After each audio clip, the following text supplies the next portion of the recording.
my fellow members were all asking, what's happening to your country? What kind of corruption is happening? The question in their minds is there really a future in the Philippines? Being the stock market drop, no? And also the depreciation of the peso. I think it's at its lowest. Sabi ng mga analysts, hanggang 2026 na raw ito. Yun ang forecast. How does this affect MSMEs? How are MSMEs hurting right now with this corruption scandal? Our president will have to be really firm. Tough things have to be done. What should he do exactly when you say tough things ought to be done? I think those who are guilty of this should be placed in jail. It's just unfortunate that his own cousin is part of this, no? And it's just disappointing. You know, you don't hire stupid people because it's a private company and you have a say. But in the real world, in politics, it's the people, the shareholders in Philippines Inc. who are hiring the stupid people and who have hired the corrupt people, it turns out. Anong gagawin? This is not the time to abandon the administration of President Marcos. We have to support our president because if he fails, we will all fail. We take out the president. It's really stupid. He should finish his term. To me, taking him out is a stupid thing that will ever happen, and we will go straight down under the water.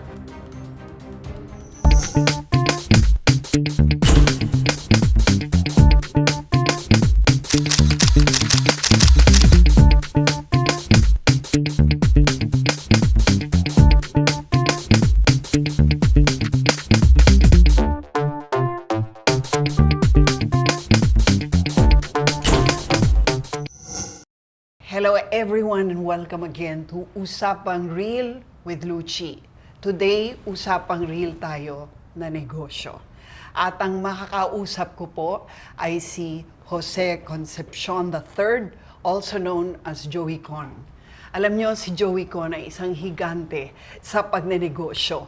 At siya ang presidente at board member ng RFM Corporation. Pero bukod dyan, siya ang nagkampiyon ng, siguro naririnig nyo, yung Go Negosyo. Dahil advocacy niya talaga ang paigtingin ang entrepreneurial spirit o yung diwa ng pagnenegosyo ng mga Pinoy. Dahil yan daw talaga ang makakapag-ahon sa atin sa kahirapan. Pero paano na ngayon? Paano na ngayon na talagang lugmok tayo sa iskandalong katiwalian? And that's what we're going to be talking about today with JoeyCon. Hi, Joey. How are you? Good. How is business? I think that's the main business today. Well, our company is doing very well, and many other companies, but fairly on the large companies, since we have the resources, even as we hit this huge storm that has, been battering us. Storm literally and extreme, figuratively. Yeah, and what's, as a public company, if we lose the trust in our investors, they will pull out the investment that they have made in RFM, and our shares will plummet. And you have to look at the Philippines as Philippines Inc. You have the CEO, which is the president, and of course his cabinet, which are the people that run each sector, similar to what RFM is and many other companies. That's how it's structured. And the issue really here is transparency. Of course, you have the legislators and you have the citizens of the country. And I look at the citizens of the country as shareholders of Philippines Inc. That's how I link that. And that's how we should look at the Philippines, similar to America, ASEAN countries. So when I was in Malaysia, I was the vice chair then. Today, I was elevated as the incoming chair of ASEAN. Just for clarification, vice chair of ASEAN Business Advisory Council. Pero ngayon po, chairman na po si JoeyCon. Since the Philippines now has taken over the hosting. So we are the lead now among the ASEAN countries. Okay. And in Malaysia, I had to be truthful to everybody because the questions, just so the timing of KL and the controversy here was right smack into the whole thing. Wow. So it was endless. Everybody, my fellow back members were all asking, what's happening to your country? What kind of corruption is happening? I mean, so even the investors in the ASEAN Business Advisory, that the last event, all the investors from all over the countries come in to see. So the news was not good so I had to come out with a statement that these are challenges that we face, not even today, but even in the past. Corruption has always existed in the Philippines. The point being is that we have a president now that is trying to do his best to really eradicate all of this. And unfortunately, it happened. Now, how do we re-image ourselves? How do we improve our image? And I believe that those who have been found guilty should really be brought to jail. No? Imagine if your investors start pulling out of your company, RFM would collapse. In the similar manner, if all these banks would not lend money to the Philippines or foreign investors would stop investing in the Philippine stock market, public companies will also be affected. So we have to, I know the president is doing his best to try to hopefully regain the trust of not only the citizens of the Philippines, but of course the trust of the investors who will only invest in a country if they see that there is a future. The moment they see corruption, then they say, oh, then that's an issue. They will hold back. Yeah. Okay, sir, let's take it up one by one. No? Ang nababasa po sa mga balita ngayon ay, sabihin na natin, the latest one being the stock market drop. No? And also the depreciation of the peso. Yeah. I think it's at its lowest, no? Or it hit its lowest just a day or so ago. 59 na, and sabi ng mga analysts, hanggang 2026 na raw ito. Yun ang forecast. How does this affect MSMEs? Kasi yan ang advocacy mo. Well, yung mga MSME natin, at least they are affected if the economy is affected. They're not exposed to the currency because not all Yung of them. global, Yeah, no? yeah, they're not exposed to that. And the way I see it, what we are trying to protect are these micro and small. Pabayaan ng medium and large, we can find a way around this. So kung hindi depreciation, okay, how are MSMEs hurting right now with this corruption scandal? How does this affect them? Well, you know, I look at not only MSMEs, but the citizens, they are the shareholders of Philippine Inc. So if I am an investor in RFM Corporation and I see these problems, the first thing I will do is to withdraw my investment in the company. And how do they invest today in the public companies? They go to the stock market, the Philippine Stock Exchange, and they put their money, hard-earned money there, and invest in companies because they believe that they're doing well. But when you have chaos like this, and in a way the government is affected because to lose trust in a branch of the government, the legislative group, people in Congress, in the Senate, and all of that, these are your key people that drive in the direction of the economy. And they are supposed to be respected. But scandals like this destroys the trust of investors overseas. Shall I put my money in the Philippines or elsewhere? What I want to ask, for example, is, so the legislators have failed because they themselves are in the thick of the scandal. Yes, and fine if they individually they are doing whatever they're doing, no? But it's the whole image that we break. Not only us in the business community will lose confidence, our investors will say, oh, what's happening in your country? I will hold back my investment. And rather than them investing in us, they will look elsewhere to the other ASEAN countries who see that, like in Singapore, how can you beat them? The moment you steal, they'll put you in jail right away, no questions asked. Yes. So our president will have to be really firm. I mean, tough things have to be done to change What should this. he do exactly when you say tough things ought to be done? I think those who are guilty of this should be placed in jail. There's no other choice. But what if the perception is may pinoprotektahan? I think that is a challenge, but I'm sure that President Marcos knows that this is his legacy. No? I mean, his term is about to end, and we want to really support him because we can't be the, again, last man in Asia, ASEAN, to really be there back down. You know, we're already rising under his leadership, and then, I mean, the momentum was all the way up, no, until this thing happened. This is the only thing that is dragging us. We are doing very well as a company. I mean, the consumer spending is up. Investors are investing in RFM because they see our profits moving up. And you have this scandal. So people will hold back first. Like our investors, they've held back. They're asking us what is happening to your country. We have to explain. We have to tell them the truth. You cannot How lie. do you explain exactly? May I ask you, in these negotiations or in your conversations with your partners abroad, for example, paano kayo nagpapaliwanag ng corruption dito? I mean, I'm sure they know that there's corruption wherever you go.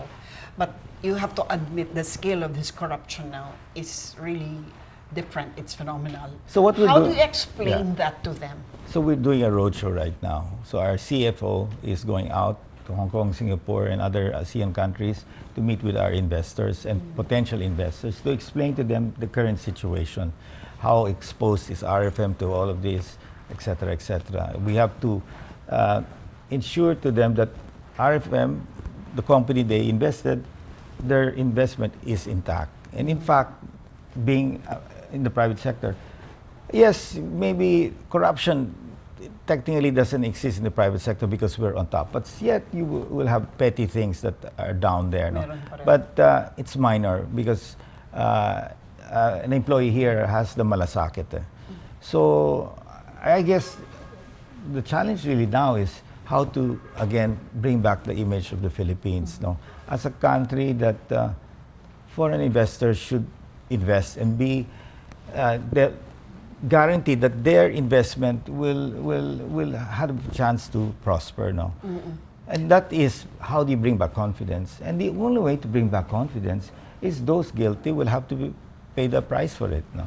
How much pressure are you placing on government in order to put those guilty behind bars and swiftly? Okay, because Well- I think that's what people are looking to see, di ba? Yung sana now na, but we also know that the judicial process is very lengthy. The investors that invest in companies, in countries, especially like the Philippines, which among, you've got Cambodia, you've got Myanmar, you've got Laos, and all of the ASEAN ASEAN. countries, it becomes more challenging in our case because they know that we have progressed, not maybe to the level of Singapore, you know, but we are moving up under the leadership of President Marcos.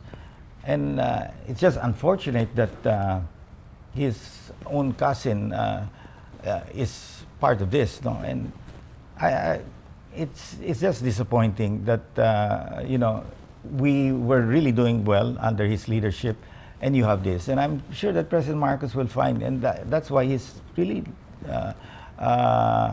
very concerned about the situation, because if we don't correct this, then it will come back again. So yes, okay, this happened. Let's move on.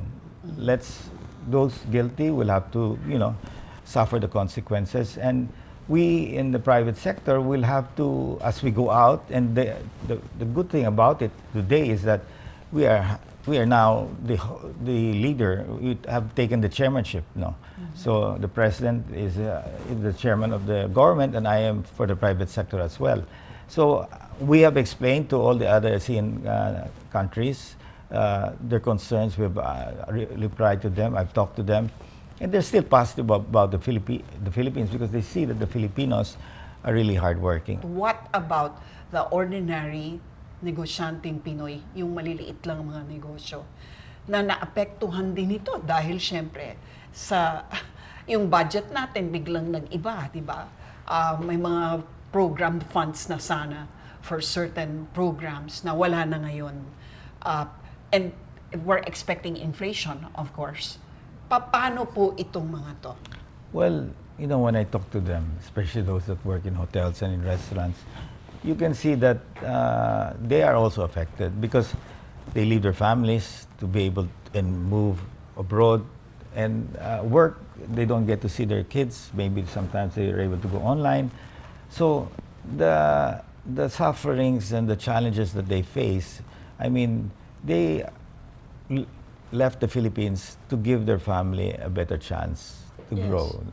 Now, with all of this, of course, I mean, you are affected. So the question in their minds is there really a future in the Philippines? That's where I also get quite emotional. Yes, there is, but it's like in RFM. If I hire stupid people, we will fail. If I hire corrupt people, RFM will fail.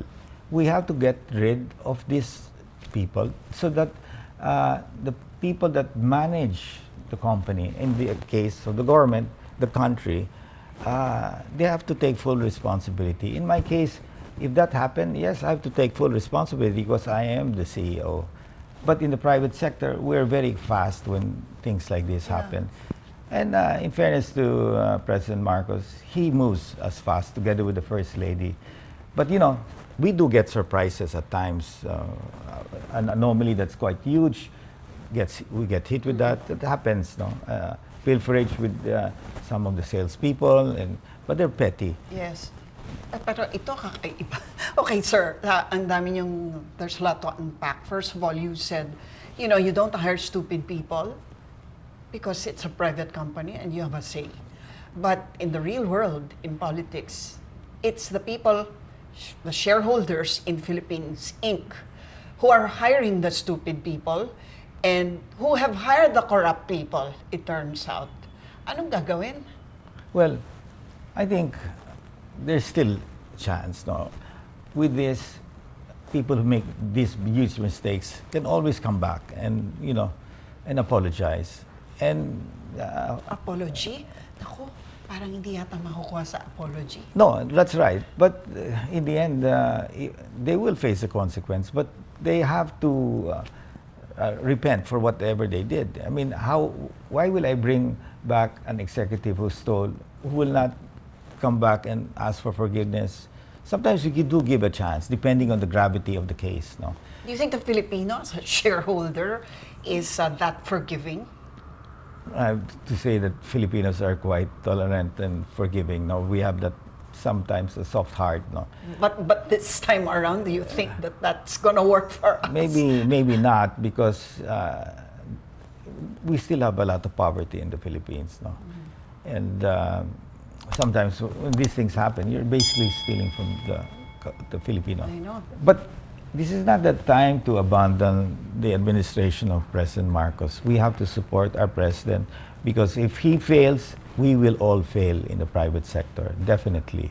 I'm sure you're aware that there are protests lined up all the way to the end of the month and probably beyond. No? Itong mga ganitong mass actions, nakaka-apekto po ba yan sa negosyo? Well, definitely. And, when we saw it's a people power and all of that, the revolution, yes, okay, change of government, but definitely the investors will hold back because they don't know what will the outcome be.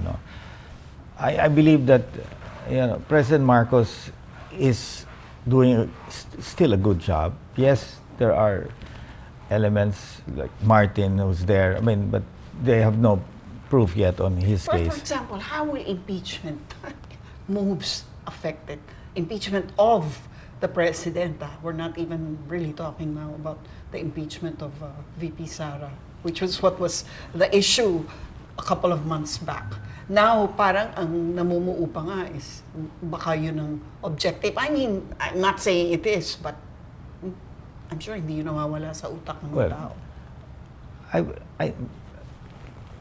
My father went against his father during the martial days. Under President Marcos, he's a totally different leader. I mean, you can see he's created the Private Sector Advisory Council, and he's brought in the best minds in business to help him. You're talking about The Marcos Marcos Jr. today, yes. Yeah. the Marcos before was different. So that was an era that my parents, my father was on the other side, and we restored, democracy at that point. But now, his son, to me, is doing a good job. Yes, you can control relatives, issues like Martin. I mean, he's not been found guilty yet, so they have to give his day in court. But the president knows that. No, I mean, if I were the CEO of the country, I would definitely put a relative or a brother or sister of mine who is guilty. I mean, because we have to show Jail, that you mean? yes, there's no other choice. Do you think he has what it takes to actually do what needs to be done, even if it's family?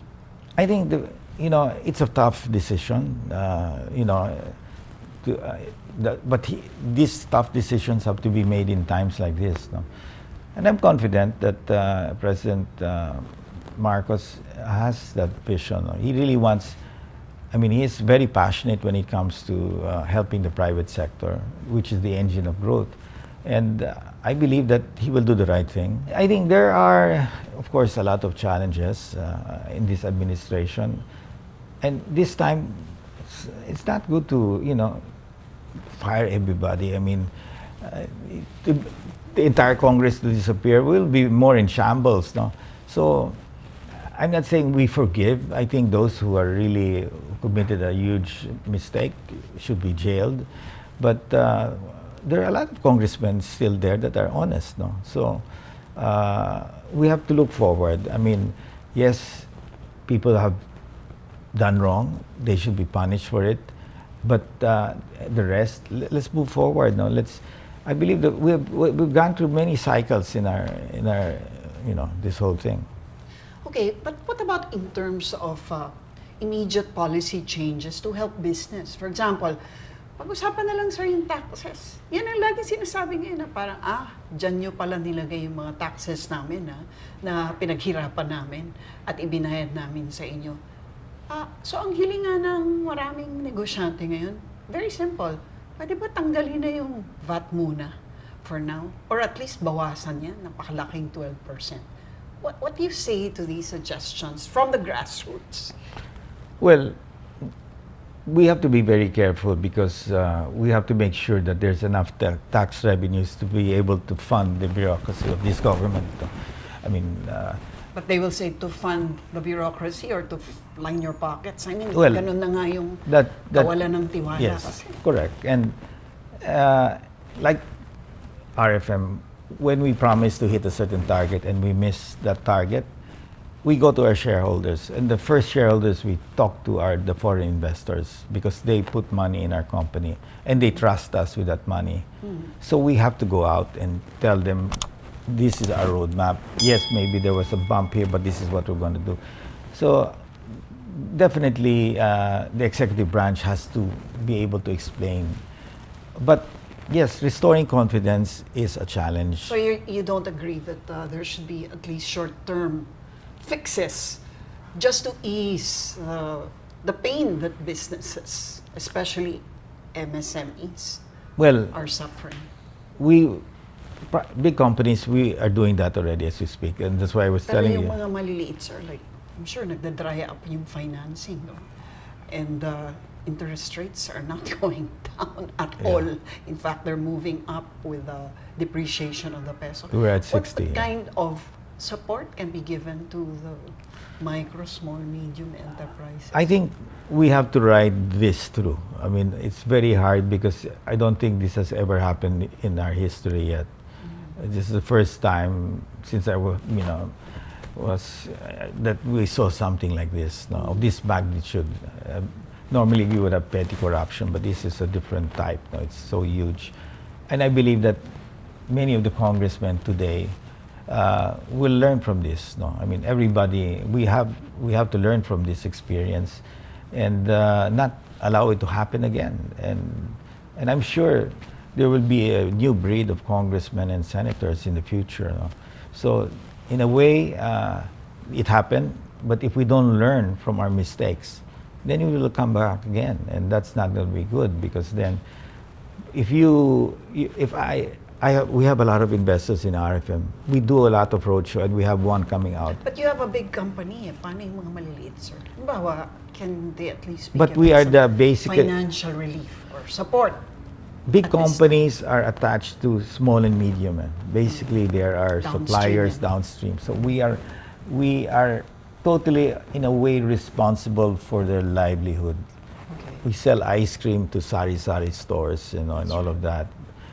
Many of our products are oriented towards that. So many of them make money out of what we sell to them. So the biggest market we have for our products, who help us sell it to the consumers, are the mom and pop stores. They're in the thousands. So and that is, to me, where the people at the bottom of the pyramid are. Yun na nga, parang how do business leaders like you, or how can business leaders like you address these? Sa akin kasi parang heart issue talaga na parang, wait, ninakaw nyo yun. Tulungan nyo naman kami ngayon, kasi kung mag-aantay lang kami ng kulong, pero wala pa rin kaming pangpuhunan, paano na kami di ba, baka mamatay kami sa kahirapan dito. I think we have to support our president today. We have to support his vision of the Philippines. There is no way, if we challenge the current administration, we're all going to lose. No, but kunyari, taxes nga, pwede bang relief? Tax relief man lang sa VAT? Is that doable, you think? Is that something that business leaders like you can push, at least to help people a little bit, tide them over? Kasi, life goes on, right? And they continue to pay the high taxes. Wala bang short term, sir? Pang relief lang? Well, I think the government, the revenues come from the taxes that the people pay. Yes. And of course, handling the responsibility, like my shareholders, they invest in RFM, we get their money, we invest it in expansion. Right. And sometimes we make mistakes. Quite often enough, there are mistakes. And we have to explain to our investors that, sorry, we missed our target, we made a mistake. So we tell them what went wrong. We don't hide it, because the moment you hide your mistake and you're not transparent, then they will stop investing in you. So that's what we have to prevent. I think President Marcos, BBM, we have to give him that chance. Yes, this is a very challenging job that he has taken, and especially with the situation that nobody predicted something of this magnitude to happen. I mean, But he could have prevented it. I mean, he was the one who signed the budget after all. That may be true, but it's very hard. There's some mistakes that I've done. Certain capex that I trust in my people, I would sign it, and then it just doesn't work. It fails. So it's harder when you work for the government. It's a much bigger bureaucracy, and you don't own it. Here we own the company, so we're extremely passionate, and if your shareholders get pissed, then you're out. So I think we should give the president a chance to turn this thing around. And we have been part of his private advisory council, the PISAC, which he created, which made us more participative in his administration. There's no other president who has asked the private sector to work for government and give advice. Even Tessie, myself, and all the others, big business, are part of this private sector advisor. And he does work because he gets immediate feedback from the business community of what is really happening. Yeah. Okay, ganito na lang, sir. What about worst case scenario? What do you think would be the worst case scenario? The worst case? Yeah. I never look at the worst case. You don't prepare for the worst case? We do, but I don't overthink it, because it might really come to that point. So I'm more of an optimist. Yes, sometimes we do prepare for worst case, but that's just there in case it happens. What is that? I guess my question is, for Philippines Inc., what would be the worst case? Well, The removal of the president, No, is that a worst case for you? I hope that never happens because that will be definitely the fall of the Philippines.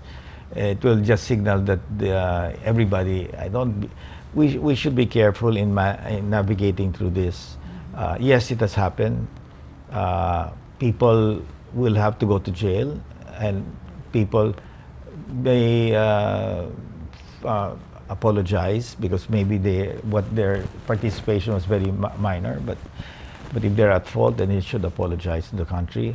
But I think the president will really play a key role here. No, What will happen if he does get removed from office? Let's just. And then we will have total chaos, no? Because I've been with President Duterte and many other presidents, and I would rank BBM as one of the top, no?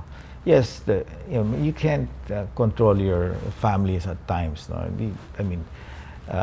But we have to give this administration a chance because we do have the momentum. If we will all suffer if we take out the president. It's really stupid. I mean, we have to give him our trust at this time because this boat will sink if the leadership is gone. No? And I don't think President Marcos is stupid. I mean, he's bright. He's hardworking. He's malasakit to the Pinoys are there. And he has I've never seen a first lady exposed and very simple at, helping the poor. Her clothes are just simple, no makeup, no. And sometimes when you're eating, she would get some of your food. So to me, that's a simple first lady. She dresses up, in the normal way that everybody, so that's the simplicity is there. So how many more years do we have under Marcos? 2, 3? Yeah. So he should finish his term. And to me, taking him out is the most stupid thing that will ever happen. And we will go straight down under the water. So That's your worst case. yes, and I believe that President Marcos is the right person. Remember, we came from the other side. I've been supporting him because I believe that he has the vision that is different. Sometimes the children do much better than their parents, no? By other side, you mean Duterte, no? Yes. Yeah. So, I think the private sector has his full support, and I believe he's the person that can get us out of this mess. To get him out will be the worst thing. And I've seen him work hard. He works extremely hard, and the First Lady is his best co-pilot. I've never seen a tandem like that, no? Both of them working together. They're still together, married, happily married. To me, that's important. And whenever I go in KL, they ask me these questions, and I'm glad the president appeared also in KL. So the president will have to answer all of these questions and explain it, and that's his job. No? But to abandon him in his current position as a president will be the biggest mistake. Because then all investors will say, oh, it's really true. Let's all pack up. So it's not going to work. We have to support him in this turbulent time, which actually it is not his fault. No? It is the other side branch of government that has really created this chaos. Well, to be more exact, partly is his fault because of the budget. Yeah. Okay, last question na lang, sir. I mean, your father was known to be, a very, very salient opposition figure during the time of Marcos Sr. And he was the one who fought for NAMFREL, National Movement for Free Elections. And very, very big part also of the Cory Aquino government as trade and industry secretary. What do you think he would be thinking if he were alive today? Well, my father was an idealist. He was a dreamer. And during the darkest moments of our time, everybody's saying that, we are under a dictatorship, nothing will happen. And so he started NAMFREL. So I asked him, why are you doing that? You're going to get us more into trouble. But no, he was really focused on getting democracy back. And that's how he started NAMFREL, and we all were part of NAMFREL. No? As kids, even I was much younger then, we would watch the ballot and all of that stuff. In a way, he brought back the Filipino fighting spirit. No? And of course, Marcos left. No? Now, does it mean that BBM is the same? I believe that everybody who takes over, like in my case, I took over my father's role in RFM, and I took it to a greater height. We bought Selecta ice cream, Postos bottling, etc. So the next generation will always try to live up to the founder's dream and even take it to a further level. So I believe President Marcos was mentored well. I mean, yes, there were errors by his father, but I believe that he has captured the best in what his father did. And I think we should give him that chance. No? He's made the private sector more active. During Duterte's time, we couldn't have that audience. Today, access to the president is easy, especially the advisory councils. They meet once every quarter. No?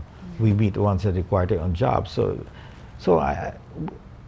it's the wrong time to pull the plug under this administration. It's the right time that we come in and support him so that we do. If he fails, we all fail. The business community will fail. The investors will lose confidence. If President Marcos is out of office, believe me, everybody will quit. Would your father be joining the protest rallies if you were alive? Or he would be behind President Bongbong? If we were alive, well, it's totally different because I am him today. Sorry for that unfair question. Probably wouldn't. But yeah, thanks for... Ganda naman. But you know, not all generations that follow actually, keep the organization up. Well, they say the third generation. I'm the third generation. Oh, so you're doing well as a third gen. So the third generation, I think BBM is what? The second, no? Second gen. Yeah, BBM. Second na almost never made it, diba? We didn't expect Marcos to get back to that, right? Yeah. To the No, presidency, I'm optimistic. The Philippines will come back strong. Believe me. Thank you for watching. If you like what you just saw, please like and subscribe.